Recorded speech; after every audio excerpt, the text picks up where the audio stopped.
TRS కు vote వేసిందా లేదా అది చెప్పమనండి వెంకట్ గారు. అదొకటి. రెండోది ఒక విషయం చెప్తున్నప్పుడు మీరు వారికి సీఎం రమేష్ గారే అన్నారు. ఒక నిమిషం కంటిన్యూటీ ఇవ్వాలి అవుతా. సీఎం రమేష్ గారు అన్నది మీకు యాడ్ చేస్తున్నాను. సీఎం రమేష్ గారు అన్నది మీకు చెప్తాను. సీఎం రమేష్ గారు అన్నది మీకు చెప్తాను. సీఎం రమేష్ గారు ఏమన్నారంటే కేటీఆర్ గారు నా దగ్గరికి వచ్చారు, కవిత జైల్లో ఉంది, విడిపిస్తే విలీనం చేస్తా అన్నారు, కానీ నేను మాట్లాడను అని చెప్పానని చెప్పారు. ఒక విషయం మాట్లాడను అన్నప్పుడు ఇంకెక్కడిది రఘునందన్ రావు గారి కొటేషన్ కూడా కోట్ చేసి అవును ఆయన ఎవరు ఈయన సోలంకి గారు చెప్పినట్టే చెప్పారు. కళ్యాణ్ గారు సరే ఎవరో మాట్లాడండి ఆయన మాట్లాడండి నాకేం సంబంధము. ఈ రోజు బల్మూర్ వెంకట్ ఏదైనా మాట్లాడితే 100% కాంగ్రెస్ కి రిలవెంట్ అవుతుందండి. నేను కాంగ్రెస్ పార్టీ సభ్యుని, నేను గవర్నమెంట్ లోకి ఎమ్మెల్సీని, 100% నా మాటకి శాంటిటీ ఉంటది. కళ్యాణ్ గారు మనం చర్చలో మాట్లాడుతున్నప్పుడు నేను ఇక్కడ రిప్రజెంట్ చేస్తుంది కాంగ్రెస్ పార్టీ తరఫున. మీడియా ముఖంగా మాట్లాడినప్పుడు నేను ఆ పార్టీని రిప్రజెంట్ చేస్తున్నా. బల్మూర్ వెంకట్ నేను ఇక్కడ ఏమని కూర్చున్నా, నన్ను మీరు ఏమని రిప్రజెంట్ చేస్తారు? కాంగ్రెస్ పార్టీ ఎమ్మెల్సీ అంటారు. సో నా స్టాండ్ నా పార్టీ స్టాండ్ ఉండాలి. నేను సొంతంగా మాట్లాడుకుంటే నేను ఒక పార్టీలు ఉన్నప్పుడు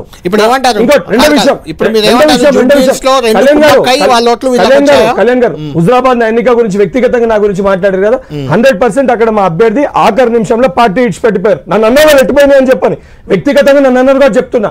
ఆడ పార్టీ అభ్యర్థిని గుంజుకొని ఏదైతే సంబంధించి ఈటల రాజేందర్ గారు అక్కడ పోయినప్పుడు ఆడ పర్సనల్ ఎలక్షన్ ఇద్దరు వ్యక్తుల మధ్యన జరిగిన ఎన్నిక, ఆడ నా స్థానికుని కానప్పటికి కూడా పార్టీకి కష్టకాలంలో నేను వెళ్ళి పోటీ చేసిన, బలంగా నిలబడ్డప్పుడు ఆడ నాకున్న ఓట్ షేర్ అనేది వ్యక్తిగతంగా ఈటల రాజేందర్ గారికి ఓట్లు పడ్డాయి. మరి అదే జనరల్ ఎలక్షన్ ఈటల రాజేందర్ ఎందుకు ఓడిపోయాడు?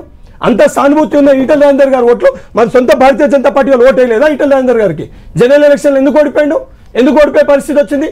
కాంగ్రెస్ పార్టీకి 60,000 పైచీలకు ఓట్లు ఎట్లా వచ్చినాయి? ఇంకోటి కంటోన్మెంట్ ఉప ఎన్నికల్లో ఏదైతే సంబంధించి ఇదే బీజేపీ పార్టీ బలంగా పోటీ చేసినప్పుడు భారతీయ జనతా పార్టీ 2వ స్థానంలో నిలబడ్డదండి. ఇదే హైదరాబాద్ పరిధిలో బీఆర్ఎస్ పార్టీ 3వ స్థానానికి పోయింది. ఆడ ఆ సమయంలో 13,000 మెజార్టీ తోటి కాంగ్రెస్ అభ్యర్థి గెలిచారు. ఎంపీ ఎలక్షన్స్ లో జూబ్లీహిల్స్ నియోజకవర్గంలో భారతీయ జనతా పార్టీకి 65,000 లీడ్ వచ్చింది. ఈరోజు 65,000 లీడ్ ఎక్కడ పోయింది? కిషన్ రెడ్డి గారు 2 పర్యాలు ఎంపీగా ఉండే కేంద్ర మంత్రిగా ఉన్నారు. మరి ఎందుకు వారు దీన్ని రిఫరెండంగా భావిస్తలేరు? కిషన్ రెడ్డి గారు నిజంగా డెవలప్మెంటల్ యాక్టివిటీస్ జూబ్లీహిల్స్ లో చేపడితే, నిజంగా జూబ్లీహిల్స్ ని అభివృద్ధి చేసింటే మరి ఆ 65,000 ఓట్లు ఈ రోజు భారతీయ జనతా పార్టీకి పడింటే మరి వారు 2వ స్థానంలో నిల్చుంటుండే కదా. అంటే వారు చేయలేని ఒప్పుకుంటారా? వారు రిఫరెండంగా భావిస్తారు దీన్ని. జనరల్ గా ఏమైతుందనంటే తెలంగాణ రాష్ట్రం ఏర్పడిన తర్వాత మన సొంత రాష్ట్రంలో దాదాపు నాకు తెలిసి ఇది ఒక ఎమ్మెల్యే ఓడిపోవడం చనిపోవడం కానీ ఏదన్నా అనివార్య కారణాల ఇది 6వ ఉప ఎన్నిక అనుకుంటా. ఈ 6 ఉప ఎన్నికలలో నాకు తెలిసి ఒక నాగార్జున సాగర్ లో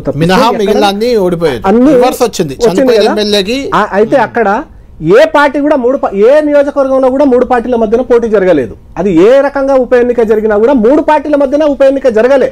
3 పార్టీలు పోటీ చేసినప్పటికీ 3 పార్టీలు పోటీ చేసినప్పటికీ ఏ పార్టీ 3 పార్టీల మధ్యన ఎక్కడ కూడా పోటీ జరగలే. 2 పార్టీల మధ్యనే జరిగినాయి. అది బీజేపీ టీఆర్ఎస్ మధ్యనే జరిగిందా, కాంగ్రెస్ బీజేపీ మధ్యనే జరిగిందా, లేకపోతే కాంగ్రెస్ టీఆర్ఎస్ మధ్యనే జరిగిందా? 2 పార్టీలు నెక్ టు నెక్ ఫైట్ చేస్తున్నప్పుడు థర్డ్ పార్టీ అనేటువంటిది లేదు. నేను మిమ్మల్ని వ్యక్తిగతంగా అనలే. జనరల్గా హుజురాబాద్ లో కూడా వాళ్ళిద్దరు పోటీ చేసినప్పుడు వాళ్ళిద్దరి మధ్యన ఫైట్ లో మీరు బలైనారు. ఆ రోజు నిజంగా అంతకంటే ముందు బలైనారంటే మీరు ఓడిపోయినారు. ఆ తర్వాత కళ్యాణ్ గారు ఆ తర్వాత అంతకంటే ముందే జరిగినటువంటి ఎన్నికల్లోనే కౌశిక్ రెడ్డి 2nd ప్లేస్ లో ఉంటాడు. కానీ ఆ తర్వాత వచ్చినటువంటి ఎన్నికల్లో సోదరుడు 3rd ప్లేస్ లో పోయినా డిపాజిట్ పోయింది. అట్లా నేను ఎందుకు అనవలసి వచ్చిందనంటే ఎక్కడైనా కూడా ఏ ఎన్నికల్లోనైనా ఉప ఎన్నిక జరిగినప్పుడు 2 పార్టీల మధ్య ఎన్నికలు ఫైట్ జరిగింది. 3వ పార్టీ అనేటువంటి నామమాత్రమైంది. అది కొన్ని సందర్భాలలో టీఆర్ఎస్ అయింది, కొన్ని సందర్భాలలో బీజేపీ అయింది, కొన్ని సందర్భాలలో కాంగ్రెస్ అయింది. అంత మాత్రాన ఇంకా మా ఓట్లు పడలేదా అంటే అంతకంటే ముందు జరిగినటువంటి 2023 అసెంబ్లీ ఎన్నికల్లో జూబ్లీహిల్స్ లో నాకు వచ్చినటువంటి ఓట్లు 25,000 ఓట్లే. కళ్యాణ్ గారు 25,000 ఓట్లే వచ్చినాయి. అంతకంటే ముందు 2018లో జరిగినటువంటి ఎన్నికల్లో మాకు వచ్చినటువంటి ఓట్లు 16,000 ఓట్లే. సో ఈ రకంగా చూసినప్పుడు అసెంబ్లీ ఎన్నికలకు వచ్చిన తర్వాత చాలా తేడా వస్తుంది. పార్లమెంట్ ఎన్నికలకు వచ్చేసరికి భారతీయ జనతా పార్టీ అనేటువంటిది ముందు ఫైట్ చేస్తున్నప్పుడు లీడ్ చేస్తున్నప్పుడు ఇంకో పార్టీ ఓట్లు అనేటువంటి తగ్గుతున్నాయి కదా. రైట్. 5వ రౌండ్ కూడా కౌంటింగ్ పూర్తయింది. 5వ రౌండ్ అఫీషియల్గా ఇంకా రావాల్సింది. 5వ రౌండ్ కౌంటింగ్ ముగిసిన తర్వాత 10,000కు పైగా ఓట్ల ఆధిక్యంలో కాంగ్రెస్ పార్టీ అభ్యర్థి నవీన్ యాదవ్ కనిపిస్తున్నారు. బీఆర్ఎస్ అభ్యర్థి మాగంటి సునీత 10,000 వెనుకంజలో, 10,000కు పైగా ఓట్ల వెనుకంజలో ఉన్నారు. అంటే 5 రౌండ్లను మనం ఏ డివిజన్లో ఒకసారి చూస్తే షేక్పేట, ఎర్రగడ్డ, రెహమత్ నగర్, వెంగళరావు నగర్, ఈ 4 డివిజన్లకు సంబంధించి 5 రౌండ్లలో కౌంటింగ్ పూర్తయింది. 6వ రౌండ్ కౌంటింగ్ కూడా ఇప్పుడే మొదలైంది. 6వ రౌండ్లో కూడా కొంతవరకు స్వల్పంగా వెంగళరావు నగర్ ఓట్లు ఉంటాయి. యూసుఫ్ కూడా ఓట్లు కూడా అందులో యాడ్ అవుతాయి. ఖచ్చితంగా యూసుఫ్ కూడా ప్రాంతం కాంగ్రెస్ అభ్యర్థి నవీన్ యాదవ్ నివాసం ఉండే ప్రాంతం అది. అక్కడ ఖచ్చితంగా కాంగ్రెస్ పార్టీ భారీ లీడ్ ఎక్స్పెక్ట్ చేస్తుంది. కాబట్టి 6వ రౌండ్లో ఇంకా మెజార్టీ పెరిగే అవకాశమే కనిపిస్తుంది కాంగ్రెస్ పార్టీది. ఏ రౌండ్లో కూడా ఇప్పటి వరకు బీఆర్ఎస్ పార్టీ ఆధిక్యంలో లేదు. కేవలం తొలి రౌండ్లో మాత్రం స్వల్ప ఆధిక్యం కాంగ్రెస్కి దక్కింది. 40-45 ఓట్ల ఆధిక్యం మాత్రమే దక్కింది. అక్కడి నుంచి కంటిన్యూగా ఇంక్లూడింగ్ పోస్టల్ బ్యాలెట్లో మొదట్లో కౌంటింగ్ చేసినప్పుడు 47 ఓట్లు కాంగ్రెస్ అభ్యర్థికి వచ్చాయి, 43 ఓట్లు బీఆర్ఎస్ అభ్యర్థికి వచ్చాయి. అంటే పోస్టల్ బ్యాలెట్లలో కూడా 4 ఓట్ల ఆధిక్యం కాంగ్రెస్ అభ్యర్థికి దక్కింది. ఆ తర్వాత ఫస్ట్ రౌండ్లో 40 ఓట్ల ఆధిక్యానికి పోయిన కాంగ్రెస్ అభ్యర్థి ఇప్పుడు 5 రౌండ్లు ముగిసేసరికి దూసుకుపోతున్నారని చెప్పొచ్చు. 10,000 లీడ్ దాటిపోయింది.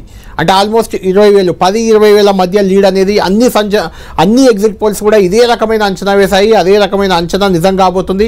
అక్కడ బీహార్లో, ఇక్కడ జూబ్లీహిల్స్లో ఈసారి మాత్రం ఎగ్జిట్ పోల్స్, ప్రీ పోల్స్ అన్నీ కూడా ఆల్మోస్ట్గా కొంత ప్రీ పోల్స్ ఇక్కడ బీఆర్ఎస్ వైపు, బీహార్లో కాంగ్రెస్ వైపు, మహాగఠబంధన్ వైపు ఉన్నప్పటికీ ఎగ్జిట్ పోల్స్ మాత్రం అన్ని క్లియర్ కట్గా బీహార్లో ఎన్డీఏ కూటమి, జూబ్లీహిల్స్లో కాంగ్రెస్ అభ్యర్థి గెలుస్తాడని తేల్చి చెప్పాయి. ఇప్పుడు అదే నిజమవుతుంది. వెంకట్ గారు, మీరు అన్నట్టే, మీరు మొదటి నుంచి చెప్తున్నట్లే ఇంకా లీడ్ పెరుగుతుంది.